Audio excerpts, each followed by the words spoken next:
So the fourth question that you want to ask is, how is the work-life balance for the IT team? Is worth the less pay because with that work-life balance, you don't want to be taking your work home with you. Where in most IT roles, especially when you start moving up the ladder, you want to know these type of things. Okay, if I have a project, you want to be able to get that project done while you're on the clock.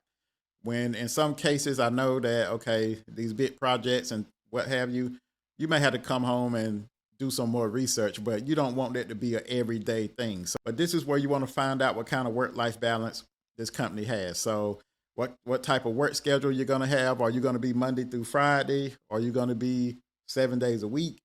Are you Monday through Friday and on call after hours? Most cases you're going to have some sort of on call rotations. If you're on a large team, you may be on call once every 2 months or so, once every 3 months. But if you're on a small team, then that on call rotation goes a little bit faster to where you're on call once a month or once every 2 weeks or something of that nature. So a good question to ask is what is the work life balance for the IT team at the company you're interviewing for?